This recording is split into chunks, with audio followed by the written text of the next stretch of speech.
जितने भी स्टॉक्स की हमने यहाँ पर बात करी है, हो सकता है उनमें से कुछ स्टॉक्स हमने अपने क्लाइंटों को भी रिकमेंड किए हों। मेक श्योर आप जो भी पोजीशन बनाते हैं अपने फाइनेंशियल एडवाइजर से संपर्क करने के बाद ही कोई निष्कर्ष पाते हैं।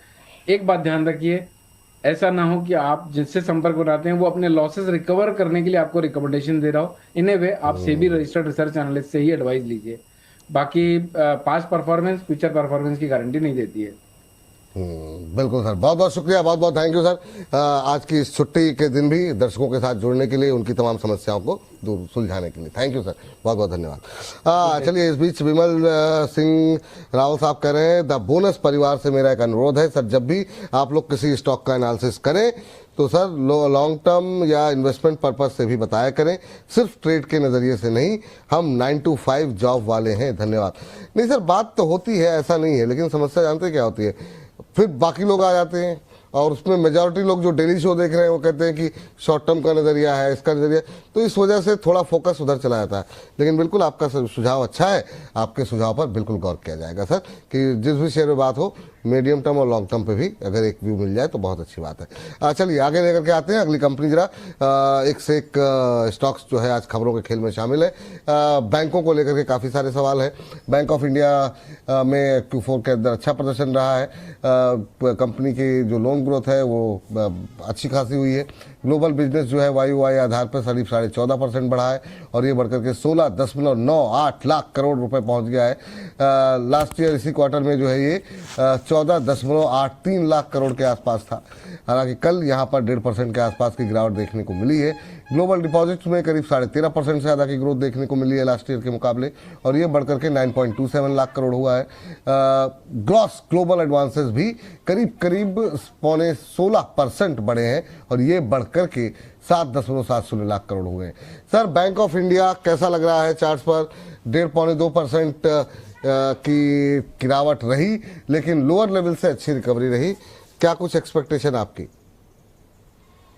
स्टॉक के भी स्ट्रक्चर पे oversold territory sir, highly oversold है ये काउंटर, और इसलिए ऐसा लगता है कि मार्केट में बहुत अच्छा बाउंस बैक रिवर्सल देखने को मिलना चाहिए। इस स्टॉक पे भी बात करते हैं। 132 इंपॉर्टेंट सपोर्ट का काम करेगा। 132 के एसएल से होल्ड करके चल सकते हैं। एक अच्छा बाउंस बैक आ सकता है। 152 154 तक के अपसाइड में भी ये काउंटर दिखा सकता है। होल्ड करने की सलाह 132 के स्टॉप लॉस के साथ। चलिए ठीक है सर। जरा बैंक ऑफ इंडिया और तमाम सारे बैंकों को लेके बातचीत हो रही है, अगली खबर भी बैंक पे भी है, तो जरा मैं चाहूंगा कि एक बार एसबीआई भी देख लीजिए सर। एसबीआई पे अभी क्या व्यू है आपका? कल लोअर लेवल से तो रिकवर हुआ है, पर क्या अभी करंट लेवल पे भी 1018-20 पे खरीद सकते हैं क्या? और बैंकों को लेकर आपका व्यू क्या है अभी? देखिए, पॉजिटिव है, और एसबीआई में मार्केट में आउट परफॉर्मेंस दिखाई थी। 1240 तक के हाई देखने को मिले, फिर उसके बाद करेक्शन भी ऐसी हुई है। 22-23% का करेक्शन स्टॉक ने दिखाया है हाई से, और अपने 200 डेमा के पास सपोर्ट लेके लास्ट 3 सेशन से बाइंग देखने को मिल रही है। तो इस इंपॉर्टेंट यहाँ से रहेगा कि जब तक ये काउंटर 970 के लेवल को होल्ड करता है, हर डिप में बाय करने की सलाह है। स्टॉक में तेजी बन सकती है किसी भी दिन, बढ़िया रिवर्सल एसबीआई हो, बैंक ऑफ इंडिया, किसी एक दिन भी देखने को मिल सकता है। तो एसबीआई पे व्यू पॉजिटिव है। 970 के एसएल से खरीदारी करके भी चल सकते हैं। 1080 तक के अपसाइड में स्टेट बैंक ऑफ इंडिया में नजर आते हैं। ठीक है सर, ये बात यहाँ पर एसबीआई पे निकल के आ गई। अगला ये कंपनी लेकर के आ जाइए, वहाँ देखते हैं क्या कुछ अपडेट्स निकल करके आई हैं। ज़्यादातर बिजनेस अपडेट्स जो है वो निकल करके आए हैं, क्योंकि अभी पहला हफ्ता है। तो लेकर के आ जाइए स्क्रीन पर। पंजाब एंड सिंध बैंक 2% की तेजी, Q4 में अच्छा प्रदर्शन रहा है। एडवांसेस में सुधार देखने को मिला है। कासा डिपॉजिट डबल डिजिट में ग्रोथ देखने को मिली है, ये बढ़कर के 44,873 करोड़ पहुंचता हुआ दिखाई दिया है।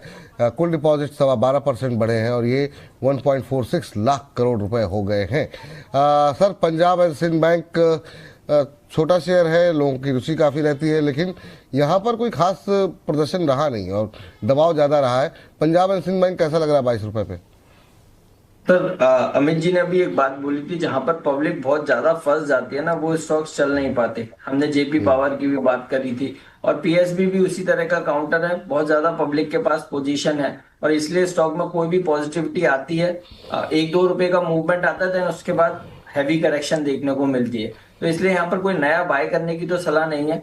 इस स्टॉक में 20 रुपए 50 पैसे के स्टॉप लॉस है, जिसके पास पोजीशन है होल्ड करके चल सकते हैं। अभी क्या है ना, मार्केट में बहुत करेक्शन आ चुकी है, तो अगर मार्केट रैली के मूड में आता है, रिवर्सल के मूड में आता है, तो हो सकता है इसमें कुछ अच्छा अपसाइड मूव देखने को मिल जाए। तो इसलिए नया बाय करने की सलाह नहीं है, इससे अच्छे बैंक्स अवेलेबल है, वहां पर हम फ्रेश लॉन्ग बनाएंगे। लेकिन यहाँ जिसके पास पोजीशन है 20-50 के एसएल से होल्ड करके चल सकते हैं।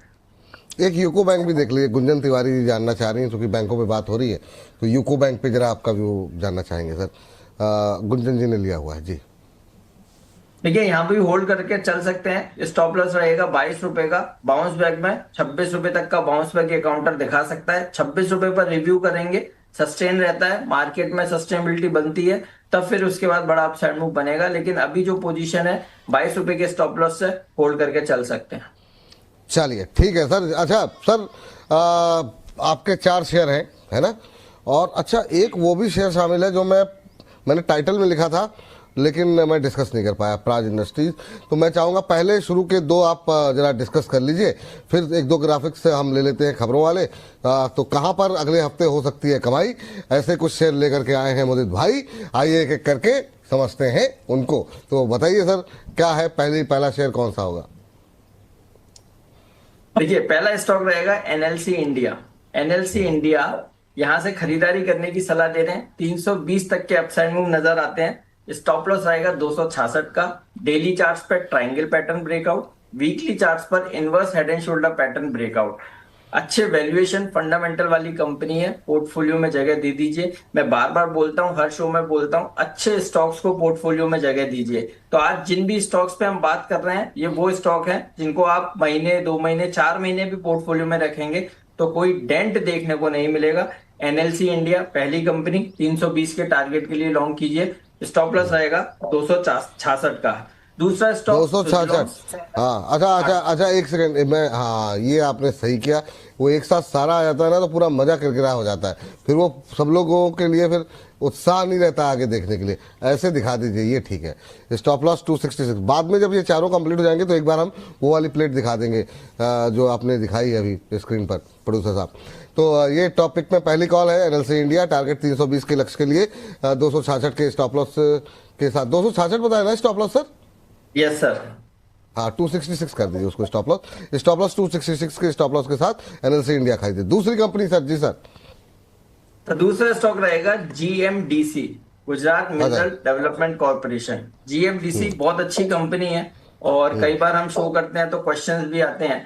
तो देखिए बड़े मूव के बाद स्टॉक में कंसोलिडेशन बना और ये ट्रायंगल पैटर्न ब्रेकआउट स्टॉक में बना है। और जहां मार्केट में इतनी अफरा तफरी बनी हुई है और स्टॉक अपने लेवल्स को होल्ड कर पा रहा है, तो यहां से जीएमडीसी बाय करेंगे 640 के टारगेट के लिए। स्टॉप लॉस रहेगा 555। 555 के एसएल से जीएमडीसी को लॉन्ग करके चल सकते हैं। चलिए तो अभी तक के लिए निकल के आई है दो कॉल आपके लिए निकल करके आई है। पहली कॉल है एनएलसी इंडिया, दूसरी कॉल है जीएमडीसी। एनएलसी इंडिया के ग्राफिक्स बने हुए हैं तो जरा पहले, हाँ अच्छा बाय कॉल आ गई, ये भी आ गई। जीएमडीसी पे खरीदारी करें। टारगेट जो यहाँ पर दिए जा रहे हैं वो 640 640 के और स्टॉप लॉस 555 के स्टॉप लॉस के साथ खरीदारी करने के का व्यू है। अच्छा सर एक चीज़ और जरा इन दोनों पे इसको घुमाते रहेगा, लेकिन आपसे जानना चाहेंगे इन दोनों का ये जो टारगेट आपने दिया है ये कितने टाइम फ्रेम का दिया है? फिर लोग कहते हैं बाद में आपने टाइम फ्रेम नहीं पूछा। जी सर। सर जो भी स्टॉक हम आज जो चारों स्टॉक हम रिकमेंड कर रहे हैं, 1 से 2 महीने के नजरिए से आप पोजीशन बनाइए। देखिए ये 2 महीना हमारा मैक्सिमम टारगेट टाइम होराइजन है, क्योंकि 2 महीने में तो डेफिनेटली टारगेट लग ही जाएंगे, क्योंकि मार्केट रिकवरी में हो सकता है ये 10 दिन 15 दिन में ये लेवल्स देखने को मिले। क्योंकि मैं बार बार एक ही चीज बोलता हूं, जब मार्केट रिकवर करेगा तो क्वालिटी स्टॉक्स इतनी तेजी से 8% 10% की रैली देंगे कि वो पकड़ में नहीं आएंगे। तो अमित जी ने बिल्कुल सही बात की, ये टाइम है एक्यूमुलेशन का, आप एक्यूमुलेट कीजिए स्टॉक्स, क्वालिटी स्टॉक्स पोर्टफोलियो में जगह दीजिए। तो इन स्टॉक्स को जो भी हम बात कर रहे हैं 1 से 2 महीने के नजरिए से आप पोजीशन बना सकते हैं। चलिए तो ये 1 से 2 महीने का नजरिया है। 2 कॉल हो गई है जीएमडीसी और दूसरी कंपनी लेकर के आ जाइए एनएलसी इंडिया। ये दोनों पे एनएलसी इंडिया भी दिखा दीजिए, ऐसा क्या है। 320 का टारगेट, 266 का स्टॉप लॉस, ठीक है, नोट डाउन कर लीजिए आप लोग, है ना। अभी 2 स्टॉक्स बाकी हैं, 2 पे बातचीत हो गई। अगली खबर अब लेकर के आ जाते हैं। अगली खबर जो लेकर के स्क्रीन पर लेकर के आ जाइए। तो अगली खबर जो निकल करके आई है वो स्टॉक है नाल्को। नाल्को सर ज़बरदस्त प्रदर्शन करता हुआ दिखाई दिया, रिकॉर्ड प्रदर्शन रहा है और बिजनेस में भी रिकॉर्ड प्रदर्शन किया है। बॉक्साइट से एल्युमिनियम तक हर सेगमेंट में जो है इसने जो है प्रोडक्शन में नई ऊंचाइयां छूते हुए ये दिखाई दी है कंपनी। अच्छा प्रदर्शन। कुल एल्यूमिना सेल्स जो है वो YOY बेसिस पर करीब 31% बढ़ गई है और ये बढ़ करके पहुंच गई है 14.46 लाख टन। कैल्साइड एल्यूमिना जो है वो 22.75 लाख टन इसका उत्पादन रहा है, यहाँ पर भी 11% की ग्रोथ देखने को मिली है। कॉस्ट मेटल प्रोडक्शन जो है वो करीब 4.5 लाख टन पर पहुंच चुका है और यहाँ पर भी करीब आधे % के आसपास की बढ़त देखने को मिल रही है। नेट पावर जनरेशन जो है वो भी एक नया रिकॉर्ड रहा है, 6,953 मिलियन यूनिट जो है ये निकल करके आया है। तो शानदार प्रदर्शन। क्या ये शानदार प्रदर्शन शानदार रिटर्न में भी तब्दील हो सकता है? मोदी जी बताइए। 402 का भाव, आपकी टिप्पणी क्या होगी नाल्को पे? देखिए व्यू बहुत पॉजिटिव है और स्टॉक में तेजी बननी चाहिए और मैं बहुत ज्यादा ऑप्टिमिस्टिक हूँ स्टॉक के लिए और 500 रुपए तक के मुझे टारगेट्स नजर आते हैं। स्टॉक को 3-4 महीने की नजरिए से पोजीशन बनाइए क्योंकि स्टॉक में जो पैटर्न बन रहा है उसे बोलते हैं कप एंड हैंडल पैटर्न और उसका ब्रेकआउट हो चुका है और वॉल्यूम के साथ ही स्टॉक में बाइंग देखने को मिल रही है। देखिए मार्केट में कितना भी कार्नेज आया लेकिन ये स्टॉक में कोई भी करेक्शन नहीं देखने को नहीं मिली है और अब रैली में और पार्टिसिपेट करेगा तो 500 रुपए तक के अपसाइड मूव बन सकते हैं। 3 से 4 महीने के नजरिए से पोजीशन बना के चल सकते हैं। स्टॉप लॉस रहेगा 360 का, टारगेट 500 के नेशनल एल्यूमिनियम में नजर आते हैं। चलिए ये बात नाल्को को लेकर के निकल के आई है। अनन्या जी कह रहे हैं विपुल सर आपकी तबीयत कैसी है, आप ठीक तो हो ना? मुंबई का पानी सूट नहीं किया? मुंबई का पानी सूट किया है ऐसा कुछ नहीं है, वो मुझे लगता है कुछ हाँ, लेकिन थोड़ी सा घर्षण हो गया, इस वजह से हल्का सा फीवर वगैरह और गले में दिक्कत थोड़ी सी हो रही है। इस बीच एक दर्शक शिकायत कर रहे हैं कि आपका फ़ोन नंबर तो बंद आ रहा है, फ़ोन नंबर दिखाते क्यों हो जब बंद ही करना होता है? सर वो फ़ोन नंबर कॉल करने के लिए नहीं है, व्हाट्सअप करने के लिए है। उस पर व्हाट्सअप कीजिए, हमारे लोग खुद आपको कॉल कर लेंगे, क्योंकि फिर इतने सारे मतलब जो सारे फ़ोन पे रिप्लाई कर पाना टीम के लिए थोड़ा सा मुश्किल होगा। तो आप लोग सवाल भेज दीजिए समय पर, हमारी टीम के लोग जो हैं वो खुद ही आपको कॉल करके इस कार्यक्रम में जोड़ लेंगे। तो कॉल करके परेशान मत होइए आप लोग। चलिए अगली कंपनी लेकर के आते हैं स्क्रीन पर और देखते हैं वहाँ पर जो है सेल को लेकर के बातचीत कर लेते हैं। और सेल पे जो है कंपनी के चेयरमैन ने जो है इस्तीफा दिया है। कृष्ण कुमार सिंह अस्थायी रूप से चेयरमैन और प्रबंध निदेशक जो है वो नियुक्त हुए हैं। 154 3 महीने पहले इस पद का अतिरिक्त प्रभार जो है वो संभालेंगे। अच्छी मजबूती रही है सर सेल में। आपका व्यू नाल्को के बाद सेल पे क्या रहेगा? सर इस पर भी व्यू पॉजिटिव है। देखिए नेशनल एल्युमिनियम, स्टील अथॉरिटी और टाटा स्टील तीनों के स्ट्रक्चर बहुत पॉजिटिव हैं और स्टील अथॉरिटी की आप बात कर रहे हैं, बिल्कुल स्टॉक में 144 के पास ट्रिपल बॉटम पैटर्न कंप्लीट हुआ और वहां से बाइंग देखने को मिली है। स्टॉक में और रैली स्ट्रेच हो सकती है। 170 रुपए तक के अपसाइड मूव स्टील अथॉरिटी दिखा सकता है। बाय एंड होल्ड करके चलिए, स्टॉप लॉस रहेगा 144 का। चलिए ठीक, ये बात जो है सेल को लेकर के निकल के आ रही है। अब